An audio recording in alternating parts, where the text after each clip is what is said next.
There's no age line on this door. There we go. Yeah, come on forward. Ba't video mo dyan, Now, ha? you're all going to put a hand on the door, and when I say Hogwarts, you're going to go, come around to the big door. There we go, everyone. Get a hand on that door. Brilliant. Now, I'd like to welcome you all with the first words of Harry Hare when we came to the castle. Welcome to Hogwarts. Gentle push, my birthday helpers. And Rose! Happy birthday. Happy birthday, Adeline! It was one of the first sets created for the film series, and it was also one of the largest. It's in the sound stage just to your left. And I want to make sure every single one of you can see all the amazing elements to this brilliant set. So keep coming all the way through. Now I'm sure you pumpkin is your favourite. Now even though the ceiling isn't quite real, the floor, and it falls out with the Halloween feast from Harry Potter and the Philosopher's Stone. Now you might remember this feast from when Professor Quirrell. You can guess which one is which. Wait, excuse me, Now, sorry. just like Harry and Hermione have done, you walk those great halls all the way up the centre and up to our team. Sorry.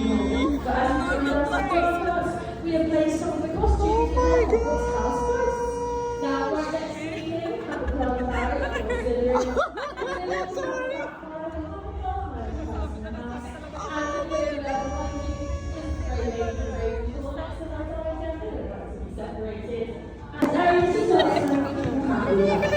Now, we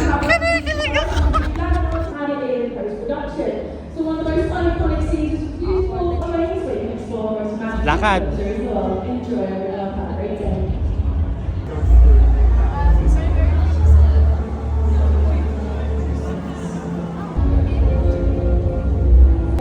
So if we can now take our final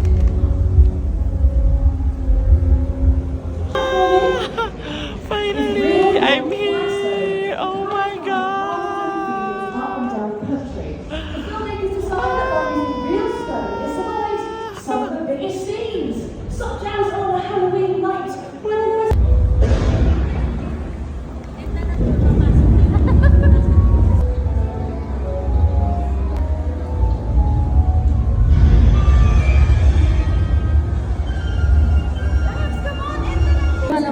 Okay lang, yan mo siya. Kaya save na ng tour eh, papasok na yun.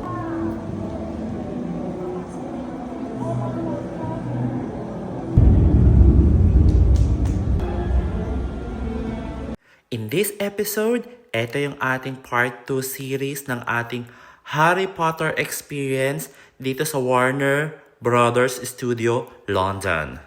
What to expect nga ba dito sa Harry Potter experience na ito and magkano yung entrance, yung booking fees, tapos may mga pagkain ba kayong kakainan dito? And higit sa lahat, ano yung souvenirs na mabibili natin dito sa Harry Potter experience na to. So dito lang yan sa vlog na yan, dito natin yung pag-uusap. And first stop, ito yung set, ito yung mga costumes, pinapakita lang naman dyan yung mga wall frame and everything. Itong part 2 ng ating Harry Potter series, dito pinapakita yung set, yung costume, yung mga wig, and then itong portion na to, ito yung quarters kung saan natutulog sila Harry Potter. So, yan yung makikita ninyo. Yung wand, makikita nyo rin dito yung wand. And the rest, makikita nyo rin dito sa second episode ng ating Harry Potter series. Yan yung outfit ni Harry Potter. What to expect sa Harry Potter experience na ito? Ako, wala. Nung una, parang ano lang, ganyan. Pero pagpasok mo sa loob, magugulat ka. Magugulat ka, pati si Death Eater, makakasalubong mo, bigla-bigla na lang silang lalabas, bigla-bigla silang may performance, bigla-bigla silang sasayaw, bigla-bigla silang maglalakad-lakad within the area. Ayan, katulad ng nasa video na yan. Ganyan. Yun yung what to expect. Expect the unexpected, as in, sobrang ganda sa loob. Tapos, nakita ko rin dito yung office ni Professor Dumbledore. Yung next scene, eto na yung office niya. Ang ganda. Grabe yung craftsmanship. Grabe yung mga frame. Grabe yung mga pailaw. Ay, talaga namang nakakaloka. Talaga naman, ang ganda. Ayan o, ganyan. Alam mo yung mata mo, walang pagsidlan yung mata mo mula sa taas, mula sa ceiling, mula sa mga pader, mula sa floor. Ganun siya kaganda. Sobra. Pinaghirapan, pinag-isipan, lahat, everything.